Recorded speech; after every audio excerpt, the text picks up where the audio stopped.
Yeah. This meeting is being recorded. This meeting's being recorded. Nama Om Vishnu Padaya Krishna Prstaya Bhutale Shrimati Bhakti Vedanta Swamti Namane Namaste Saraswati Devi Gauravani Pachaline Nivasesha Sunyavari Pashtatara Satanine Jai Sri Krishna Chaitanya Prabhu Nityananda Shri Advaita Gadadhar Shiva Sari Gaura Bhaktavinda Hare Krishna Krishna Krishna Hare Hare Hare Ram Ram Ram Hare Hare. Okay, we're doing, as I mentioned yesterday, we're doing a little bit different in that I should just call on someone to read. Okay, here comes another guy, that's good. And then if you like to ask a question, again, as I said yesterday, you can raise your hand, or you like to give some reflections or a question, you can raise your hand, or you can just unmute, or you can put in the chat. Okay, so let's wait for Mother Gaia to join us. Then I request her to open the front door. Let the road in. Hare Krishna, Prabhu. Hare Krishna. Hare Welcome. Krishna. Hare Krishna, Mother Gaia. Can you hear me? Not yet. She's just joining.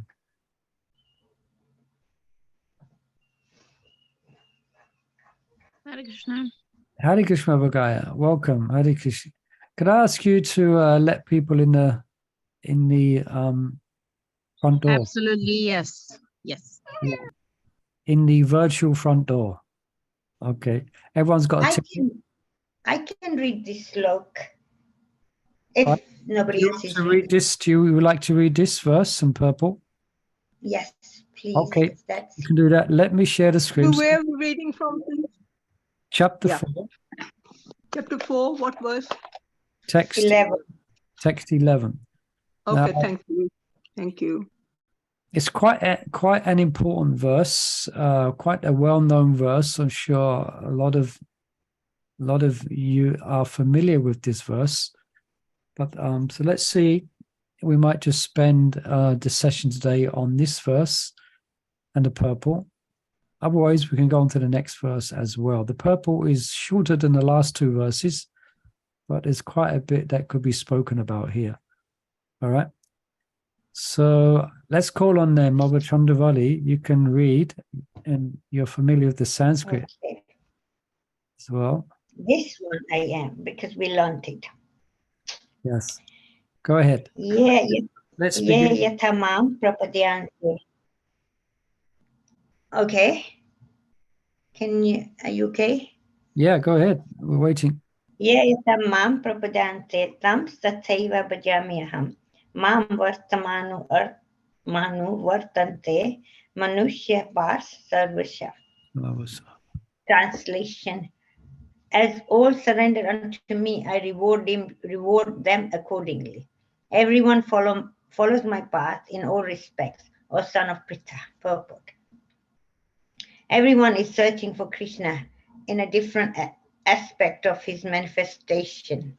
Krishna, the Supreme Personality of Godhead, is partially realized in his impersonal Brahmajyoti effulgence and as the all-pervading Supersoul, dwelling within everything, including the particles of atoms. But Krishna is fully realized only by his pure devotees. Consequently, Krishna is the object of everyone's realization, and thus anyone and everyone is satisfied according to one's desire to have him. In the transcendental world also, Krishna reciprocates with his pure devotees in the transcendental attitude, just as the devotee wants him. One devotee may want Krishna as the Supreme Master, another as his personal friend, another as his son, and still another as his lover. Krishna rewards all the devotees equally according to their different intensities of love for him. In the material world, the same reciprocation of feelings are there, and they are equally exchanged by the Lord with the different types of worshippers. The pure devotees, both here and in the transcendent abode, associate with him in person and are able to render personal service to the Lord and thus derive transcendental bliss in his loving service. As for those who are impersonalists and who want to commit spiritual suicide by annihilating the individual existence of the living entity. Krishna helps also by absorbing them into his effulgence. Such impersonalists do not agree to accept the eternal blissful personality of Godhead. Consequently, they cannot relish the bliss of transcendental personal service to the Lord, having extinguished their individuality. Some of them who are not firmly situated even in the impersonal existence return to this material field to exhibit their dormant desires for activities. They are not admitted into the spiritual planet, but they are again given a chance to act on the material planets. For those who are fruity workers, the Lord awards the desired result of their prescribed duties as the Yagneshwara, and those who are yogis seeking mystic power are awarded such powers. In other words, everyone is dependent for success upon his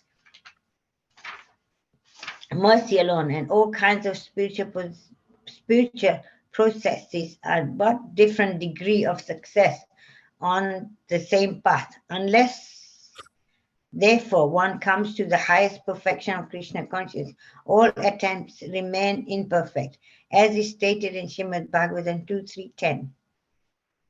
Karma sarva kamava moksha karma utare de tivrena bhakti yogena yajita purusham param.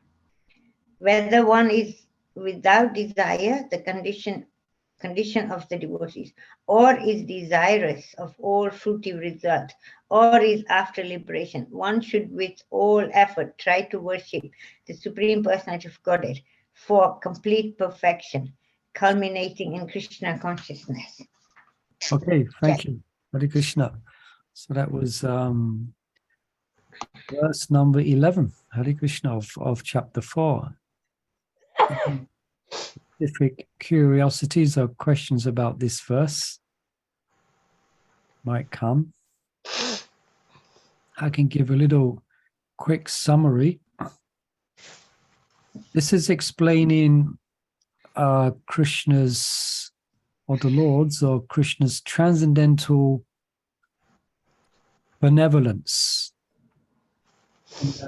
He reciprocates with everyone who approaches him.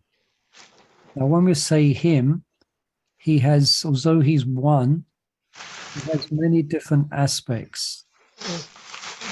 Someone needs to mute there. Let me just. So, Srimad Bhagavatam describes that the one absolute has 3 features, and Prabhupada mentions that here in the beginning: the Brahman effulgence, the expansion of Paramatma, and Bhagavan himself. So all these are different aspects of the one supreme. But these 3 aspects are also they are one and different, in that they're different gradations of realization of Krishna, with Bhagavan being the highest. But still, the impersonal Brahmajyoti and the Paramatma feature is Krishna. So for those who worship Krishna in this form of Brahmajyoti, then it's him who's going to reciprocate with their efforts. You say efforts because they're aspiring through worship of the Supreme. But they see the Supreme as being the Brahman. So Krishna may reciprocate with them. But he will reciprocate with them in a different way that he reciprocates with his pure devotees. For those who are worshipping the Brahmajyoti, as Prabhupada explains, then he will reciprocate with them. How? By merging them into his Brahmajyoti. Okay? And for his devotees, Krishna and Prabhupada explains in quite some detail how he reciprocates with them in a very wonderful way, where they can enter into different transcendental relationships with him. So this is Krishna's benevolence. Yeah, that's a little summary. Any curiosities here? I could give you some questions, unless, if you like.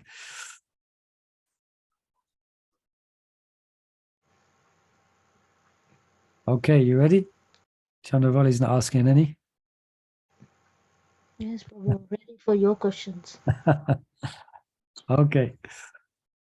So, well, these are questions for me as well, because what I like to do is I like to go through the purport before, and I have questions as well and curiosities. I kind of look at it like that when I'm preparing, because I do prepare a little bit for this session. So I come up with some questions which I need your help with. What is meant? I've got some ideas, but let's see. And what is meant by everyone follows my path in all respects? And this is from the verse. Everyone. So everyone means everyone follows my path in all respects of Santa Prtha. Any learned devotees here could give a little understanding of this. I can speculate, Prabhu, that Yeah, it why not? means that Krishna is in charge of everything. So there's no avoiding his control, his guidance. Yeah, sorry, my kids are here. So yeah, No we problem. can't escape his overseeing us. So eventually what happens has to be sanctioned by him. We can't do anything without his sanction. Yeah, very good. Papa doesn't explain that explicitly, but what you're saying, Mother Guy, is perfectly correct. So in one sense, we could expand it here that, for instance, the fruits of one's activities, even if they're directed away from pleasing Krishna, the fruits of one's activities, say karma, is managed by the material energy, which in turn is empowered by Krishna.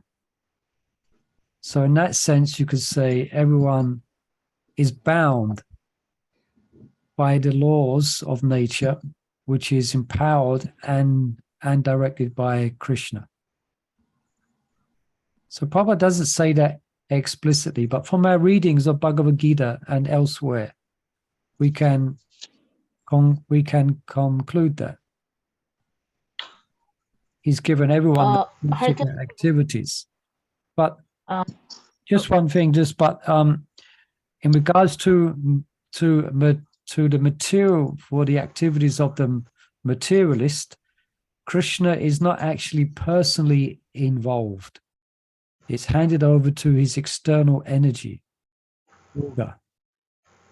So by the activities on the material platform, they are receiving, or that's being managed not by Krishna directly, but in an indirect way.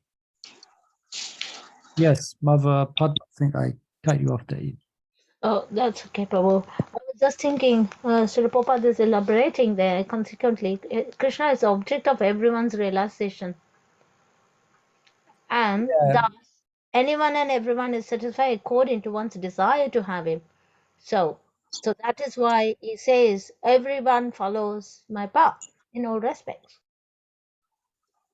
Yeah, but here I think, as far as I understand, Prabhupada, when it says everyone follows in the actual purport, because he says everyone is searching for him in different aspects of his manifestation. And he explains who that everyone is. And it's not, that's why I emphasize the word everyone. Excuse me, sneezing.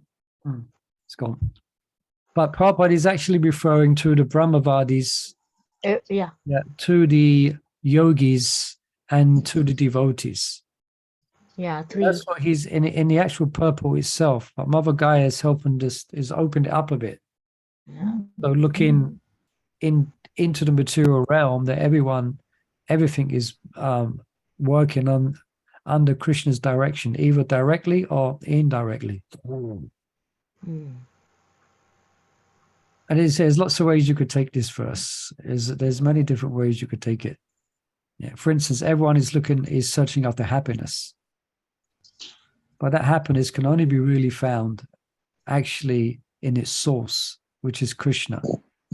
So if everyone's searching for happiness, even if it's in a material realm, then they're actually unbeknownst to them, they're searching for the original rasa that they have with God or Krishna. But due to illusion, they are now searching for it within the realm. So you could say that as well. Everyone is following his path in all respects. Yeah.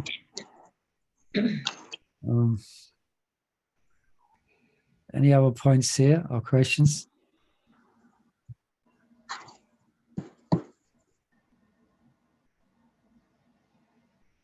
Does it have to be devotees only? Can it not be different religious souls? They all have to follow their religious path, and Krishna will award accordingly. Like Muslims, Christians. Can it be like that? Yeah. Everyone understood the question? All devotees understood the question? Yeah. You say.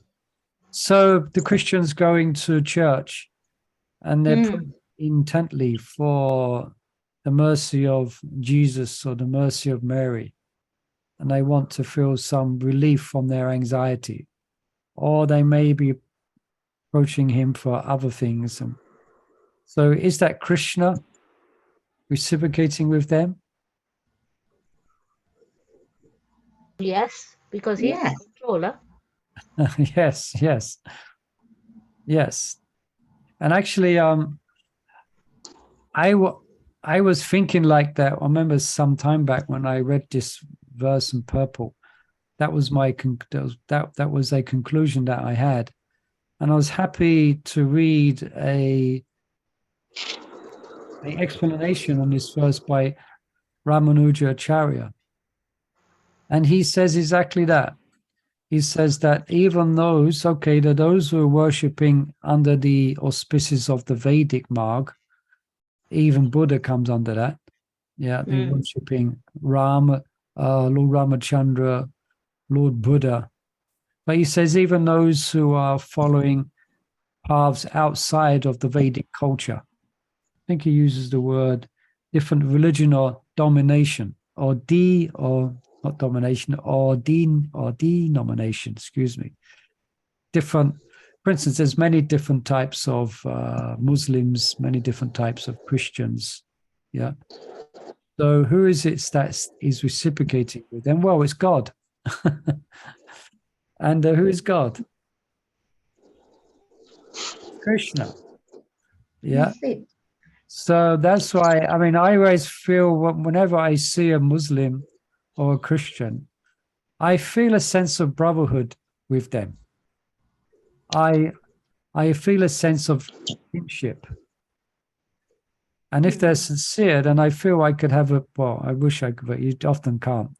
You can't have, what's it called, interreligious dialogue. But I feel kinship with them because I know from studying Bhagavad Gita and Srimad Bhagavatam that they're praying to that Krishna who we are addressing in the morning. Yeah. They are praying to Krishna. Of course, they won't agree with that. Very rare they're going to agree with that. So Krishna is reciprocated, but he will reciprocate again the same way that he reciprocates even with devotees of how they're worshipping him. Yeah. So according to the purity of their worship, to that degree, he's going to reveal his personality to them, to that degree of purity. Prabhuji, I have one question with these regards. Yes. The way I was trying to understand other religions and the movement that we follow is that the form on which we meditate as Krishna, Christians are meditating on a different form. Muslims and Sikhs are meditating on an impersonal form. So Yeah. it's just the form that is different, but all the religions are giving, provided if a religion is giving the message to learn how to love God, uh, regardless of whatever religion it is, it is on the right path, basically. Yes, correct. Yes, I got a bit distracted there. Something came up in the chat. Yes. So, and also in this purport given by Ramanujacharya on this verse, he actually goes further to describe that Krishna or God is Krishna is manifesting as their specific worshipable deity to actually accept their worship. For instance, that was clear that he's manifesting as Buddha. Yeah, so thank you, Dhananjay Prabhu. Yes, that's yeah, and this is a great need. This is a great kind of a great shame and a great need that often different religions feel threatened by someone else proclaiming to be worshipping or to have the absolute truth. They feel kind of threatened, and that kind of normally translates in denying anyone else has any access to God realization apart from themselves. Often it comes from a platform of being insecure in their own particular worship. They cannot possibly admit, no one else can possibly receive any reciprocation from God. That just cannot be true. It's almost they have some insecurity about which, because that means that my conception of my worship is not what I thought it to be of all these years. And there's even, there's some more thoughtful theologians. For instance, there's one called David Bentley Hart, and he's coming from the Orthodox tradition, and he very much mentions this, not this universalism, and that different religious paths, they are also worshipping God. But he's a rare case. Many of them are quite blinkered,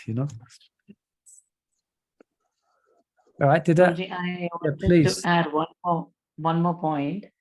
There is one verse in, I don't remember the verse where Krishna says that out of all the people who are worshipping, the one who the people who are worshipping on the impersonal form also elevate themselves, but the people who worship on my form as it is, they are able to realize me much quicker and easily compared to the people who are worshipping on impersonal. It is very hard for the impersonalists to have God realization. Yeah, that's in the beginning of the 12th chapter, where Arjuna asked a question, which is superior, those who worship the impersonal Brahman, or those who worship you, or those who worship you. Yeah, and Krishna explains, those who worship me with great faith, they are considered to be better situated. But as Dhananjay is saying, but then Krishna goes on to explain, but eventually these other persons who worship the Lord as being impersonal, then eventually they achieve me. After many births and deaths, they actually come to the platform of knowledge, and they actually realize it's Krishna who's the source of everything. Yeah, thank you, Dhananjay. That's from the 12th chapter called Devotional Service, and that's in the beginning. All right.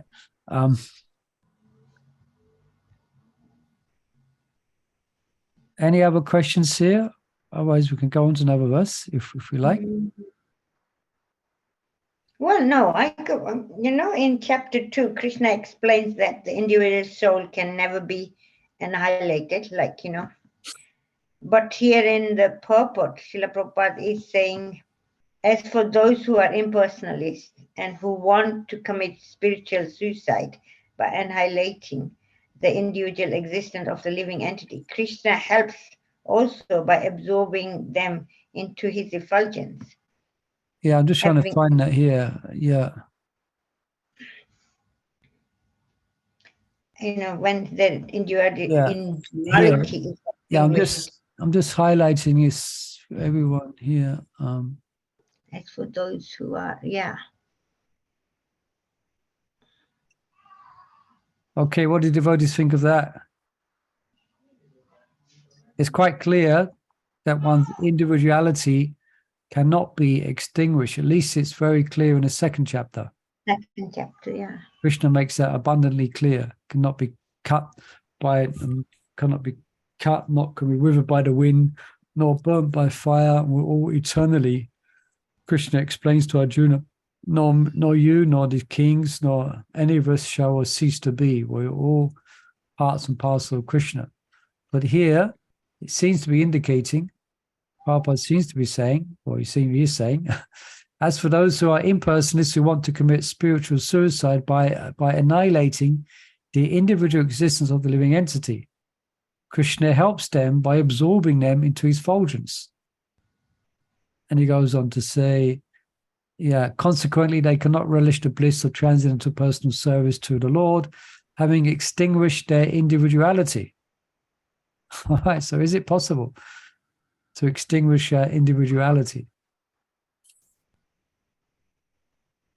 I used to have a fear of that when I was told by my parents that when we die, everything's finished.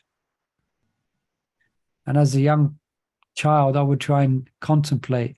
I remember when I first asked my parents about death, I asked my mother, because I heard someone died. I heard the adults were saying someone's died, and I didn't understand it. And I asked her, what is died? And then she explained to me. I think I started crying. I couldn't understand. I couldn't understand it. To lose one's individuality, to stop existing. Anyway, side point. But that's what Prabhupada is saying here. So I put it to the devotees here. The learned devotees, you can have a philosophical speculation if you like, it is allowed. Or failing that, you can have a speculation. Speculating, it's impossible. It's only temporary, because when you're in Brahmajyoti, you become bored. So that would indicate you retain your personality, individuality, because you eventually become bored and you have to come back to the material world, no? I don't know. Yeah, I mean, that's a general understanding, but it's just interesting. Why is Prabhupada explaining it like this? Having extinguished their individuality. Because so here, someone could say, here's proof that you can. Prabhupada says here that the impersonalists, they actually extinguish their individuality. He says it here. Bhagavad Gita, chapter 4, text 11. Purport. It's not permanent. Nobody stays there. So it's technically you can, but factually you cannot. It's impossible, because we're eternally Satchitananda. It's not, we can't just disappear. We don't disappear. Otherwise, who's coming down? Jiva Bhuta Sanatanaha. We are eternal parts and parcels of the Lord. So I think that's our conclusion, because that's from those who study Prabhupada's books, and then that's the overriding instruction that Prabhupada always gives. So we have to understand this from that perspective. You understand? And what it actually, so the experience is as if one loses one's individuality. Yeah. It's a very kind of, it's a very ephemeral existence. just like if you're in deep sleep, it's almost as if you don't exist. Yeah. You're in no man's land. You're not functioning through the gross body or the subtle body. It's almost as if you don't exist. You're kind of suspended. You could say it's like suspended animation. Yeah, you're kind of frozen there. That's why Krishna explains that this path is very difficult. Yeah, for those who are embodied, as he was quoting from the 12th chapter. It's very difficult for those who are embodied, because to conceive of being disembodied is it's like mentally exhausting. It kind of doesn't add up. So persons can enter into a state of this really kind of this suspended animation. They're not acting through a gross or subtle body. But as we read, and as Mother Gaia said, one cannot remain there. And then Prabhupada explains, I think here, they come down again and they engage in philanthropic activities. Prabhupada would often refer to yogis who engage in meditation in the Himalayas. Then they come back down, or they come back down from their platform of spiritual practice and again engage in material activities and become the Prime Minister of India or whatever. Right. Let's go to Harishtita Reddy. She mentions in the chat, Krishna says that people who worship demigods go to them, but whose worships me come to me. But is it possible in pure consciousness to worship other gods like Jesus and Allah, etc.? All right, interesting point. Yeah, Krishna says that. I think it's in the 7th chapter. No, it's in the 9th chapter. Yeah, those who worship demigods go to the demigods. Those who worship the ancestors go to the ancestors. Those who worship ghosts and spirits take birth among such beings. And those who worship me, they will come to me. Yeah. So she's mentioned someone in pure consciousness. They worship gods like Jesus and Allah. Yeah, well, that's why I was bringing up that specific point, because even within Christianity or in Islam, you're going to meet different levels of worshippers. And we know the standard of pure devotion to God, yeah, which is anyabilastra sunyam jnana kamadi anovritam anukulena krishnano silanam bhakti uttama. So pure devotion to God has its specific characteristics, where one is worshipping not to obtain anything in return. Yeah, one is not trying to achieve some mystic perfection. One is not trying to just seek superior knowledge.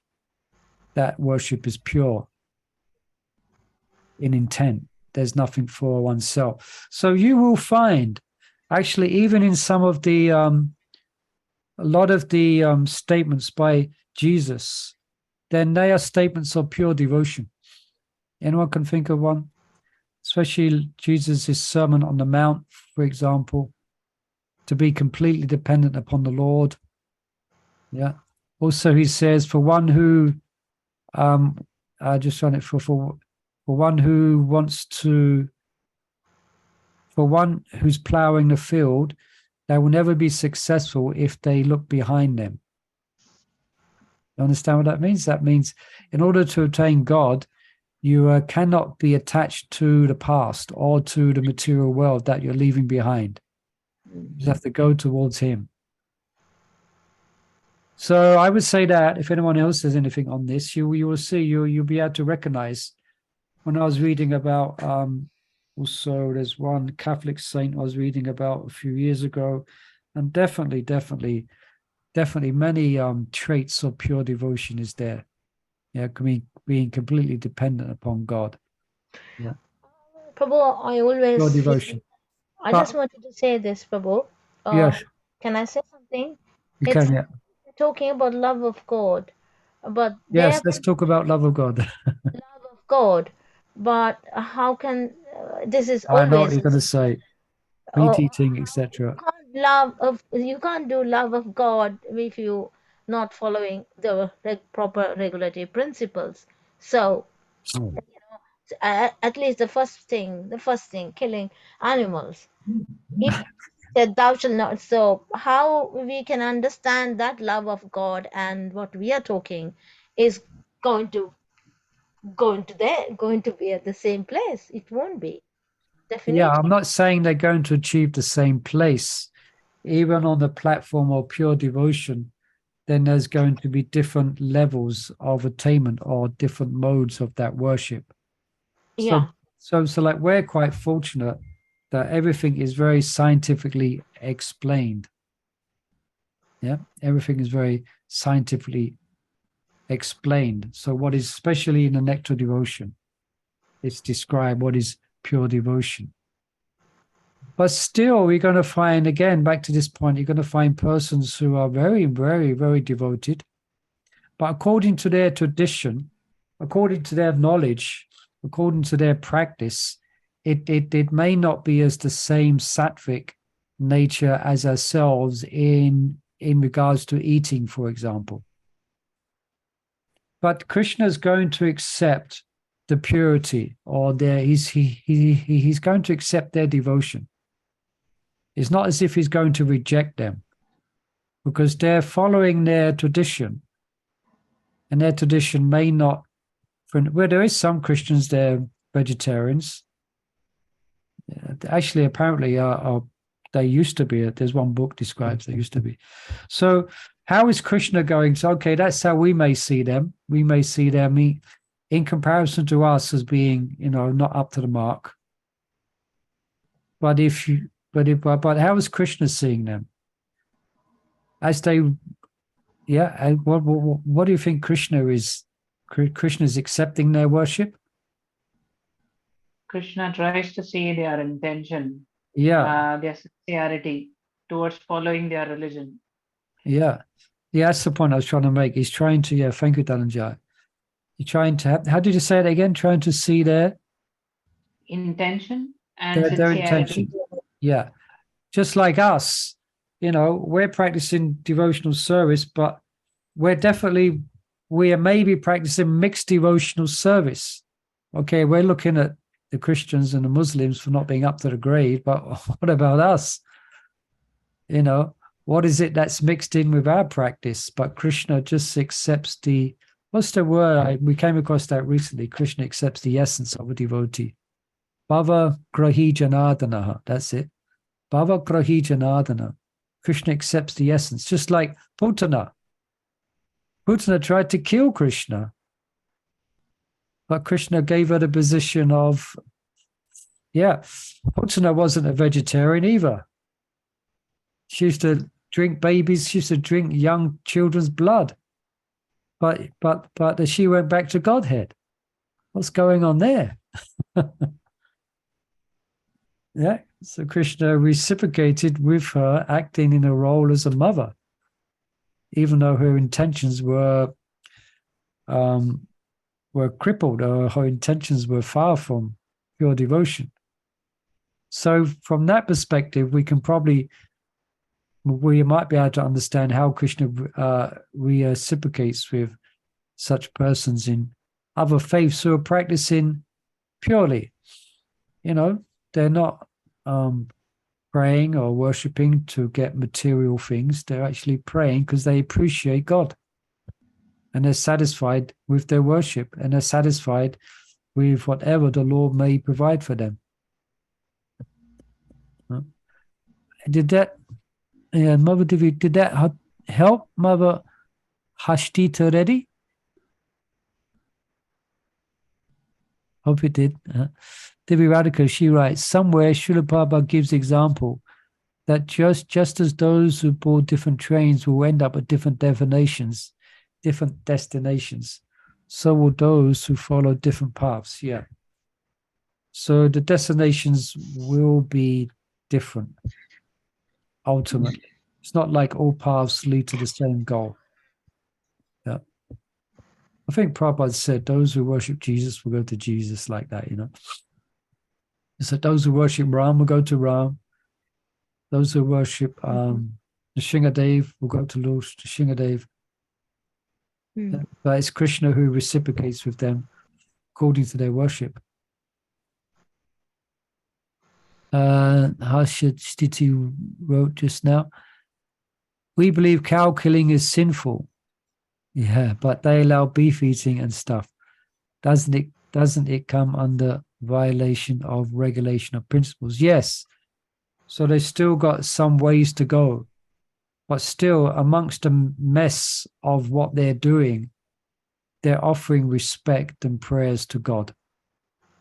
Even though what they're doing from our perspective, from the Vedic perspective, may be corrupt.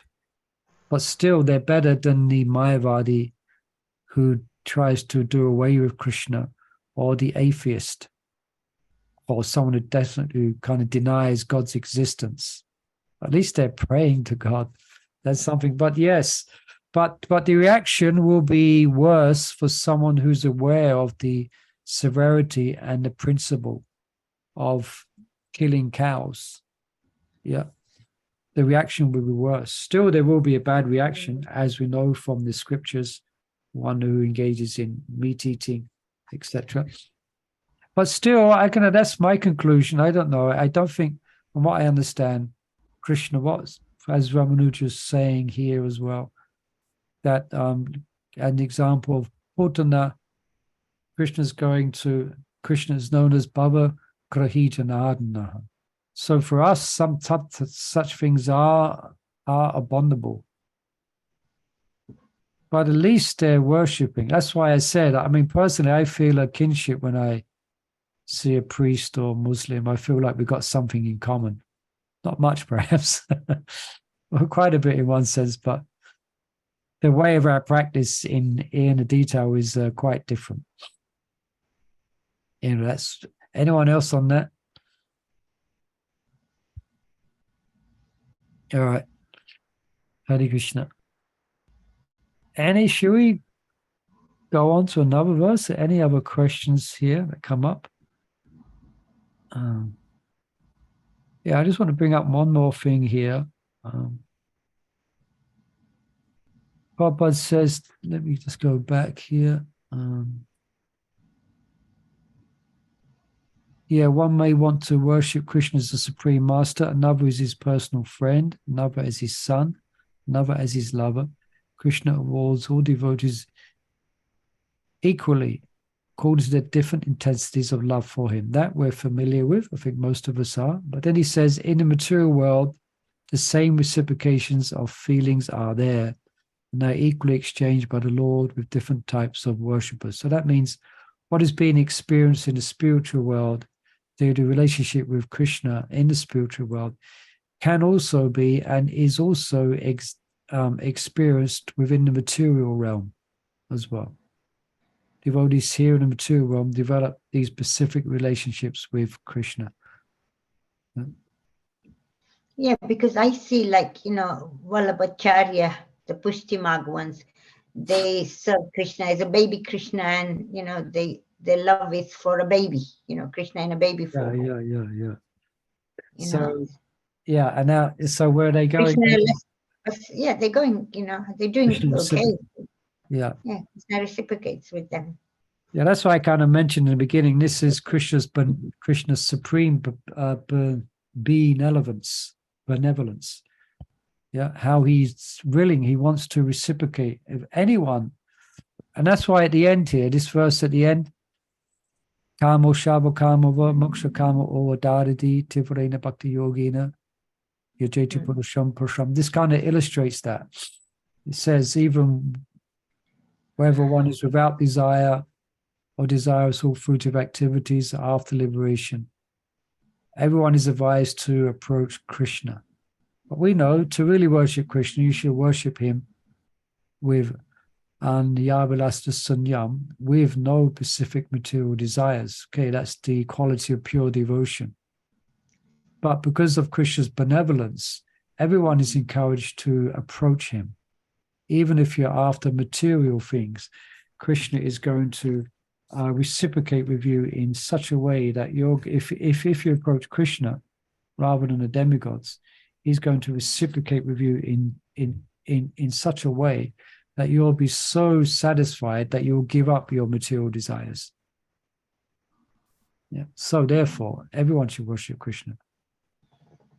Isn't it the same with devotees as well? Because they also have these different desires. They want to serve Krishna in a different ways. You know, somebody wants to cook, clean, dress, go out for So Krishna, you know, devotees, and Krishna reciprocates with all that. You know. Yeah. That's Krishna. Krishna ki jai. Hare Krishna. All right. Let's do something really drastic. Let's read another verse. Let's get through 2 verses. We might not have much time for discussion. Oh, it's quite a lengthy purport. What should we do? We got 10 minutes. Okay, let's just go for it. Let's read it. Anyone like to read this next one, text 12, and we might stop a little bit in the purport. Let's just... Shall I read, Prabhu? Yes, go ahead. Okay. Text 12.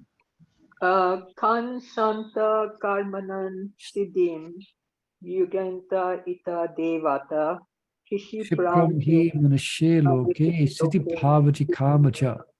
Thank you. Men in this world desire success in fruitive activities, and therefore they worship the demigods. Quickly, of course, men get results from fruitive work in this world. Yeah, just one quick thing. The connection with this verse and the last verse is that, okay, it's speaking about those who worship Krishna.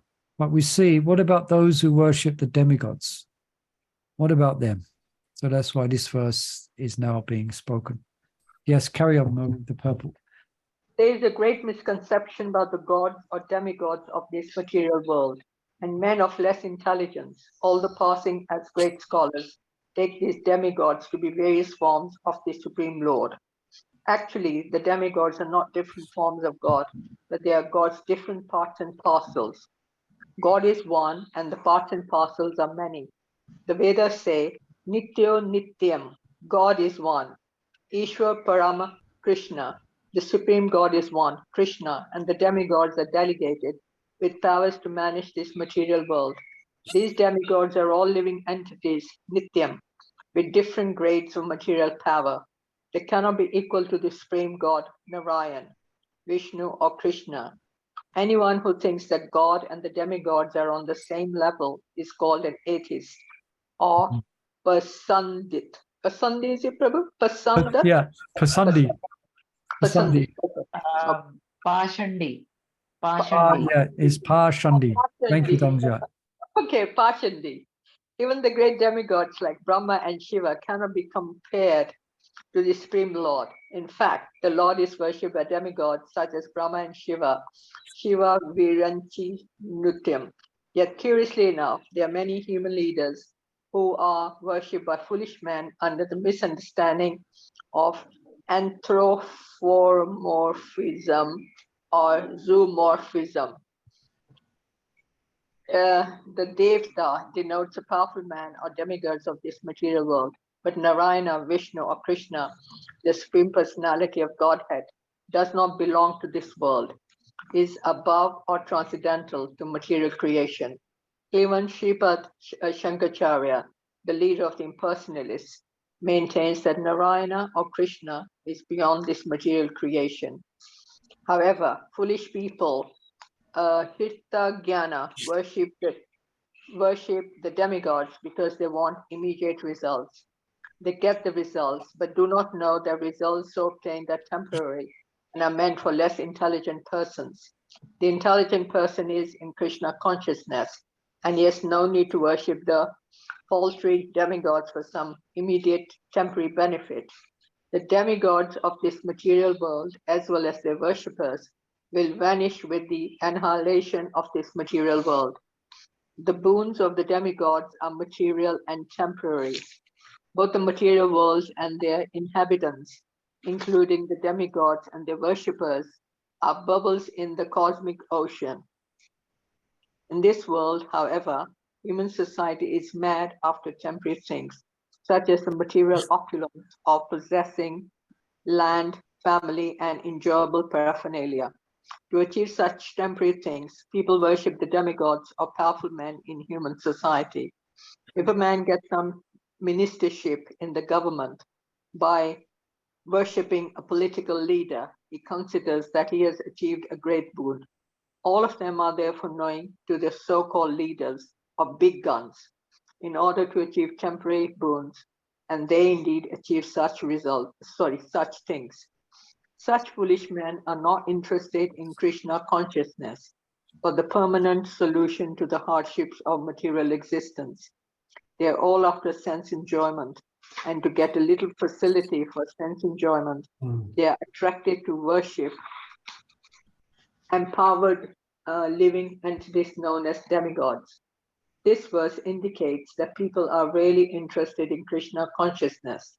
They are mostly interested in material enjoyment, and therefore they worship such powerful living entity. Okay, thank you. We've got 5 minutes left. We did it. We read another verse. Hare Krishna.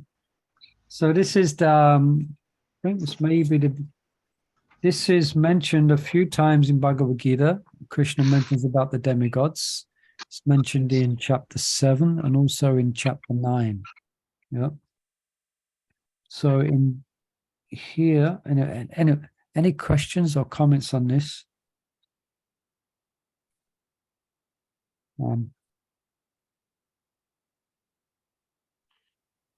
After Yes, please. we ask boons from demigods, actually we are also writing our karmas, and also we have to repay those, writing our karmas as in good or bad karmas. If we repay, we also have to repay to the demigod. So there's a deal. How do you, like, for example, how does one repay? What do you mean by repay the devas? Repay as in the deal works like, I mean, this is what I know. The way demigods are impressed is by when you do some tapasya, you ask for something. So you offer that tapasya, right? Then you get something. People also, for example, they go to Balaji temple. They say that, okay, please help me pass this subject, and I will offer you 10,000 in donation, or maybe I'll do 100 diyas in my home. I light 100 diyas. I'll do so and so donation. So this kind of dealing is the way people try to deal with the demigods, and then they have to repay. If they don't repay, then they have to also suffer after that.